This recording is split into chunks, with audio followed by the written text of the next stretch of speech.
Having so many leagues, Tim Tebow being in it, showed you how little baseball cares about development and players. Welcome to the Grounds Crew, a podcast covering all things baseball. We're brought to you by Baseball Lifestyle. So, Bill, Mets legend, borderline Hall of Fame career, Tim Tebow has retired.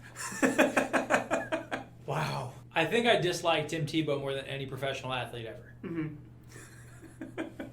So, him retiring brings happiness to my heart that I can't describe. The Mets did it during a bad time. Mm-hmm. They said, let's make this like little mini Cirque du Soleil thing and have this guy be on screen, do it like playing baseball for us.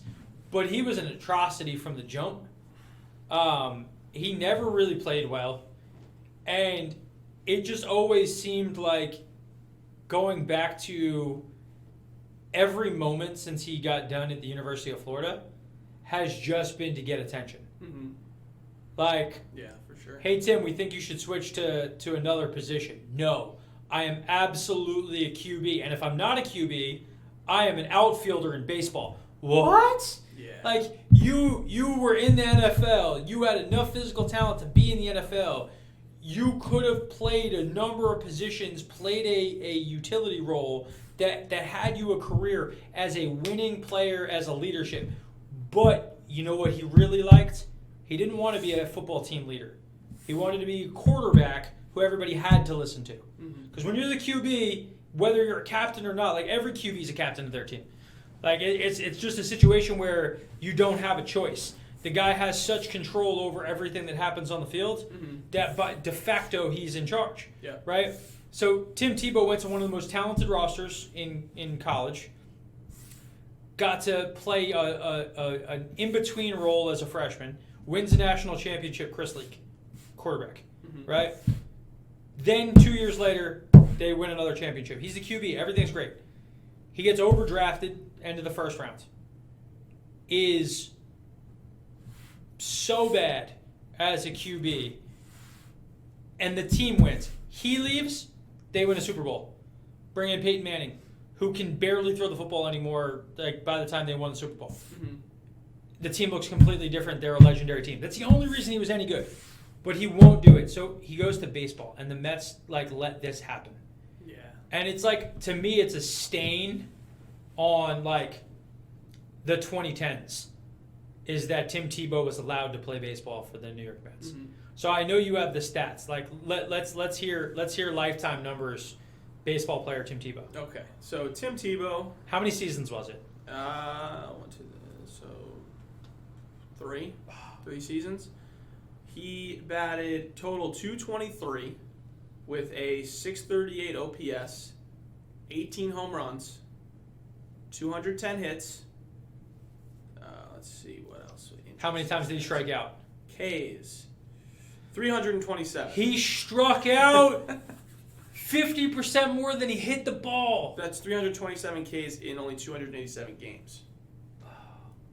So this goes back to other stuff that we've had conversations about with the minor league system. I'm actually stoked that the minor leagues have shrunk and that there's less teams. Because it's taking more talented players, consolidating them together, so the actual product is going to be better. Yep. The other thing it's going to do is it's going to get rid of guys who should no longer be playing baseball, right? Yep. There's a lot of guys who are like, oh, yeah, I play in the minors. And they're 25 years old, and they're batting 175, but they're a catcher. And the organization's like, we have great pitchers. We want an old guy who catches because you've been doing it so long, you'll frame pitches nice for him. It's a Bull Durham thing. That dude at least played. Like he at least was a dude at some point, right? Like they asked him to do this, like take one for the team. Yeah.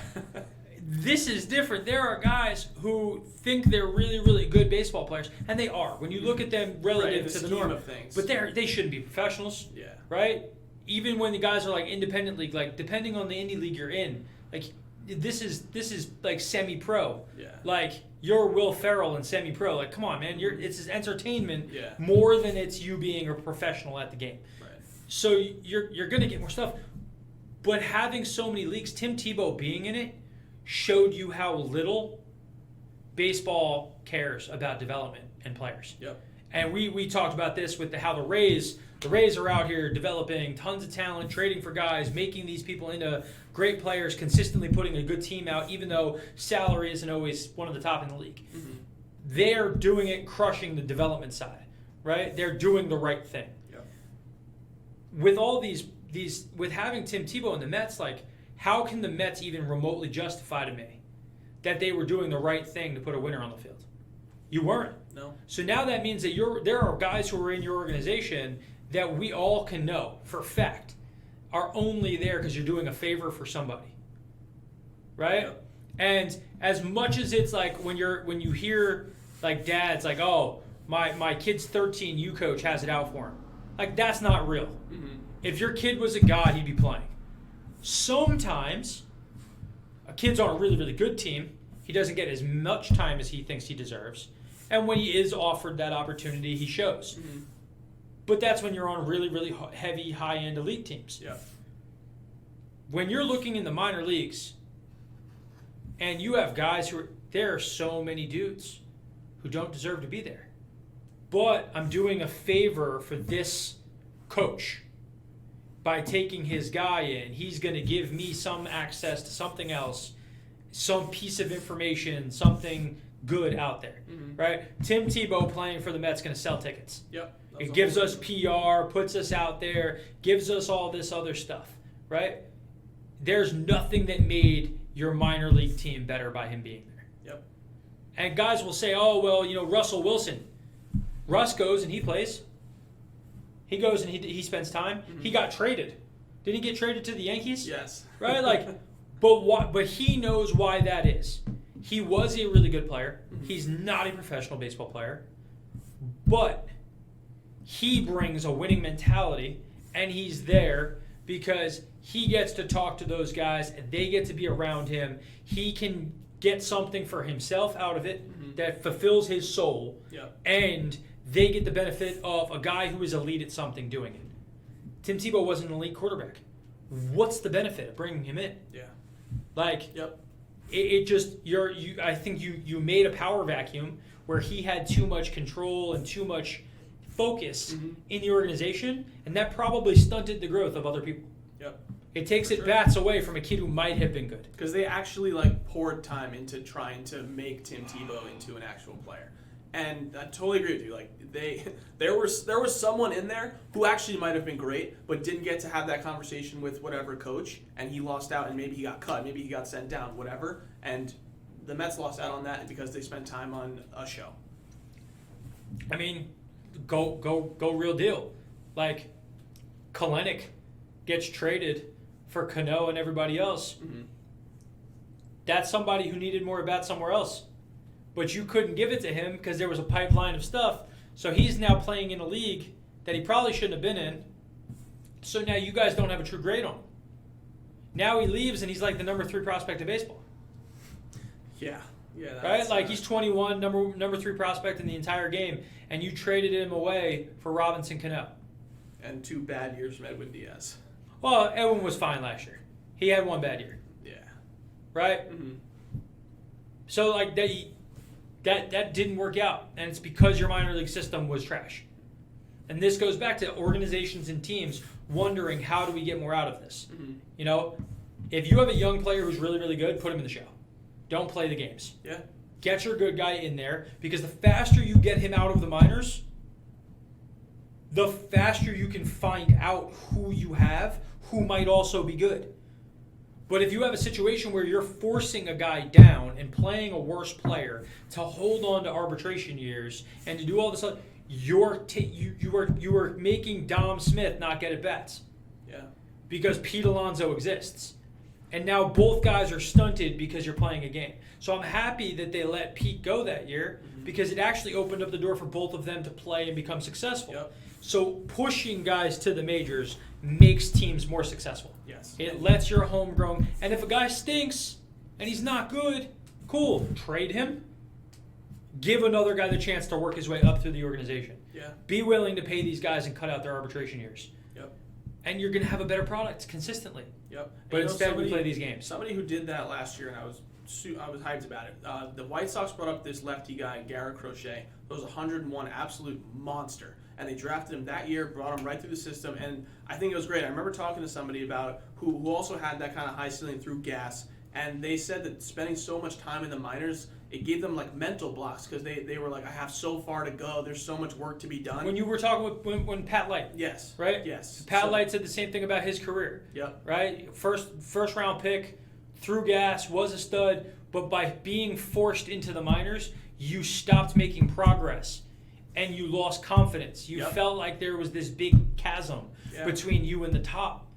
And I feel like now with everything crushing, more guys have that chance to come through. Yep. So I agree with you. You know, letting a guy like that come up and throw gas, Tatis being up young and doing stuff, Vlad Guerrero Jr. being up, and he had great times, and then he had times where he wasn't as good. But that's okay. That's every player. Exactly. Like baseball is so like if you don't kill it your first time. Like years ago, we've talked about Sean Nolan. Yeah. For those who don't know Sean, you guys can look up his career to some degree online. Sean was one of the top prospects in Toronto's organization. At the same time where they had Stroman was coming up, they had a few other guys who were really good pitchers. They had a future pitching staff was great. And Sean had a AAA year. He threw like a 2.70 ERA, striking out better than a batter in an inning. He was great. He gets called up to the show, and he gets one start with Toronto.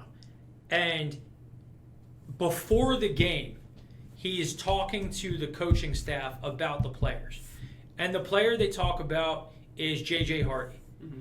And they say, don't throw off speed down, right? Don't do it. Don't throw an off-speed pitch to try to get him to swing and miss. He's got a golf swing. He'll pimp it. Mm-hmm. So I think it was like the second or the third inning. Bases are loaded. Sean's first start ever. And his catcher calls an off-speed pitch low. Now, the unwritten rules of baseball that you learn through the minor league system is if you're a rookie making your first start, do you shake off a veteran player? Heck no. You listen. You do your job. Yeah. So he doesn't shake him off. Mm-hmm. Throws the pitch. J.J. Hardy golfs it 2 inches off the ground. Into the stands, grand slam, infinity ERA. See you later. Bye. Gets traded for Josh Donaldson. Right? And the Josh Donaldson trade with Oakland. Right. Career has ups and downs, everything else. I stand by today. I've seen other pro guys. He's just as good as a guy like Rick Porcello. Mm-hmm. He's just as good as some of these guys who get contracts. But because the system is broken on development, right, and expectation, and guys want you to do it now, but they don't want to make you good. Nobody wants to take responsibility that they made you this. Right. It's on the player. Yep. So now the player can't control themselves. And I think having a smaller minor league system will make it that the coaches and the development staffs get out of their own way. Definitely. I think it's good to have, like you said, to be able to cut down the fluff of the fringe guys and really be able to focus on your core and see who really is a guy and take them to the next level. And then when you get the indie leagues, right, they'll get better. So you have organizations like in the Atlantic League, which has got really, really good baseball, mm-hmm. really good products. They're going to get players who were 24-year-old AA guys who they don't ask back, who still want to play. And they're going to pay that guy $3,000 a month to play baseball part-time. That's a really good living for that guy. Mm-hmm. He gets to be a semi-pro guy in this indie league, make some money. But then the thing is now you're getting real at-bats and you have less pressure. Maybe you become the guy that you thought you were going to be. And that's a better system. Privatize the development and separate it. Make your minor league system about true development, and then get rid of all the guys that you're just floating through. Yeah. And the game will be better for it. Yeah, and you know what's interesting about that too? Like some of those guys who you said, like they go to the indie league, it's a little more relaxed, less pressure, and those guys really shine, and then they find their way and they get picked up, and now they're going to the league. You've seen it a million times. Yeah, and I think that's a great way to do it too. Yeah, you know. And I hope that's what happens. Yeah, because I think the game of baseball will grow if you have these indie league teams have better players, right? If they're consistently putting a better product out on the field, more people will go to them. More people go to them, more people are interested in baseball. And the more people that are interested in baseball, the more money there will be for everybody else at the top, right? So make the game better by not just putting somebody in Siberia and hoping they develop. Absolutely. I love that. Baseball lifestyle, it's my lifestyle.